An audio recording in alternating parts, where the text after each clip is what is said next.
Hey everyone, it's Colin. How's it going?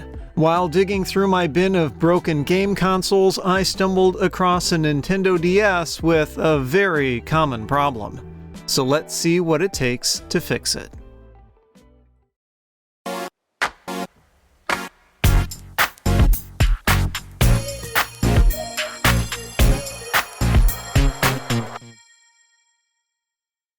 It's crazy to think that the original DS is 15 years old, but this particular one is definitely showing its age. In addition to regular wear and tear, its plastics are starting to turn yellow, and it's suffering from a broken screen hinge.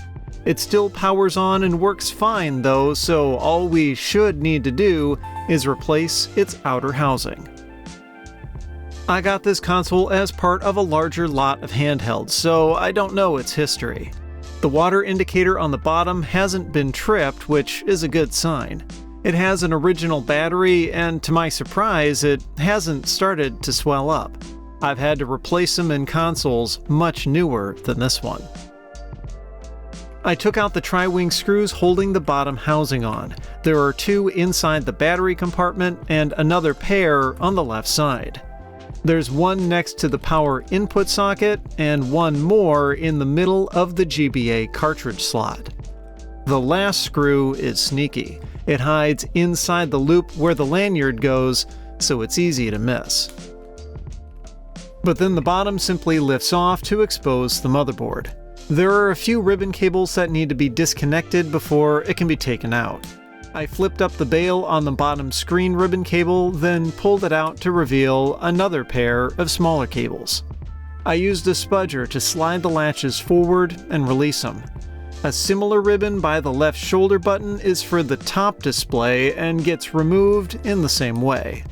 All that was left then was the Wi-Fi antenna, which simply unsnaps from its socket.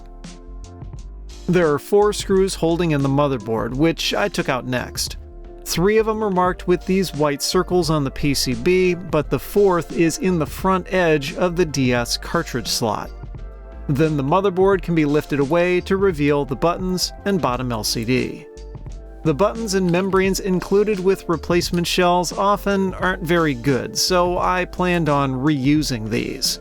I also retrieved the clear light pipe for the 2 status LEDs on the case. Before the bottom screen can come out, we have to deal with the top screen's ribbon cable. It's stuck under the foam sheet on the bottom LCD. I carefully cut the foam around the ribbon with a craft knife to free it, but the safer method would probably be to peel it up with a fingernail. From there, the adhesive holding in the LCD was weak enough that I could just lift it out from the bottom shell. Inside the hinge housing is a screw that needs to come out so the top screen ribbon can be released. The screw holds down this plastic cover. That also gives us a better look at the broken hinge. The side attached to the top screen looks like it snapped off. Time to disassemble that top display. I pried out the 4 covers with a small flathead screwdriver, then removed the Phillips screws underneath. I ran a spudger along the gap in the housing, as there are clips around the outside that hold it together. The front of the top screen has the hinges, so the back could be set aside. This PCB has the Wi-Fi antenna and contacts for the left speaker, and it's held in with just 1 screw. Something interesting to note is that the speakers in the DS are the same ones as used in the Game Boy Advance SP. Likely done to cut costs. The other PCB has the connections from the motherboard and LCD panel, but there's no need to take the ribbons out. All of the parts in the top screen can be kept together as one unit.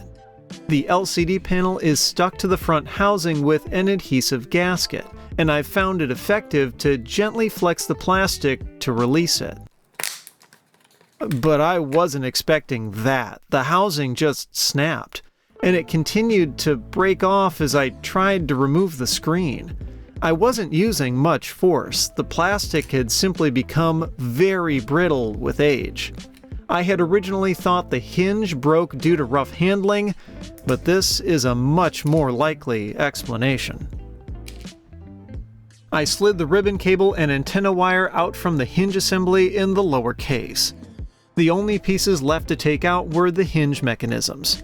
They seemed undamaged, which is good because replacement shells don't usually come with new ones. As for the replacement shell, one happened to be included in the lot of consoles with this DS. Its packaging is interesting. Clearly Nintendo is misspelled here, but I think this was actually done intentionally, as a way to skirt around customs during shipping.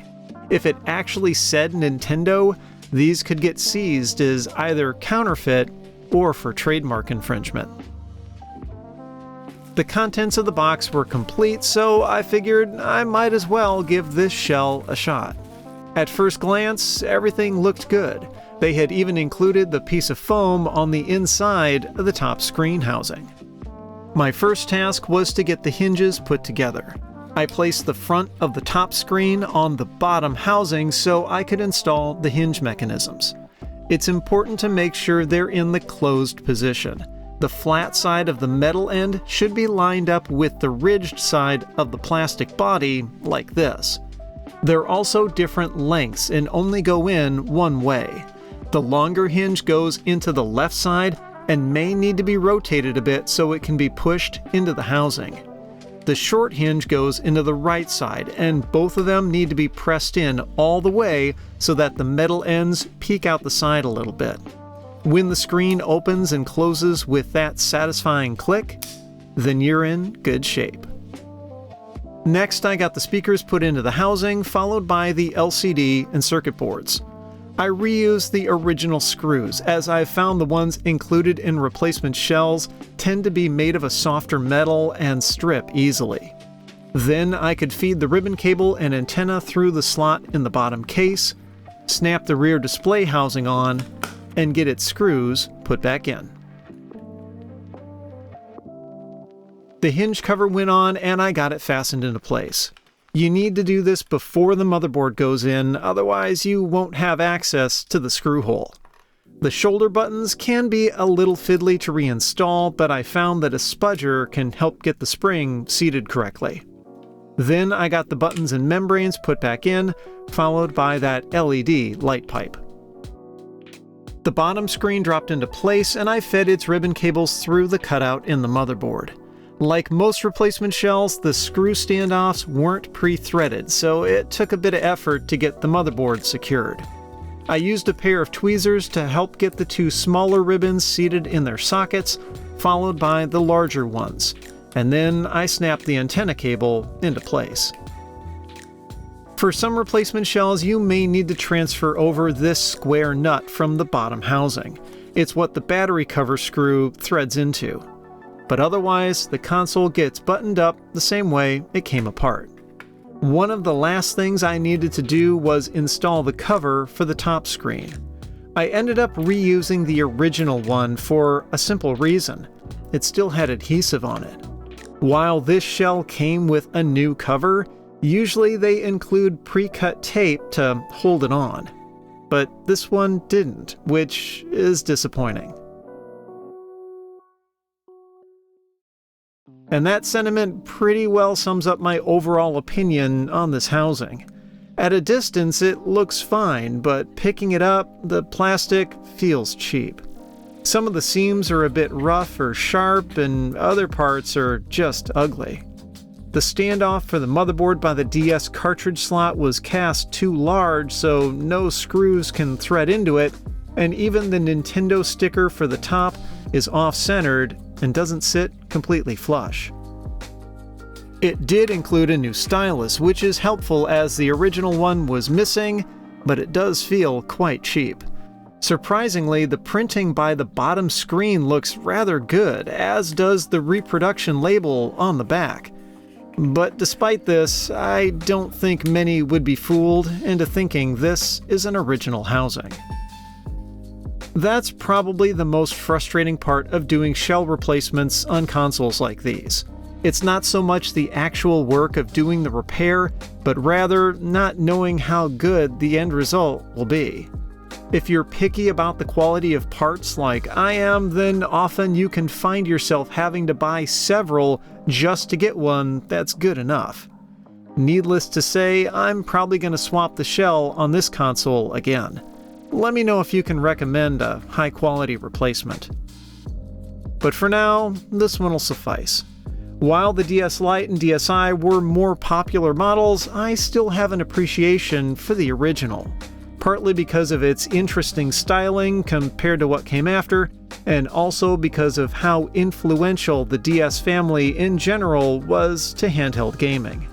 And if it takes me a while to track down a good quality housing, that's okay, because in the end, I know it'll be worth the wait. If you like the video, I'd appreciate a thumbs up and be sure to subscribe. You can follow me on social media at thisdoesnotcomp. And as always, thanks for watching.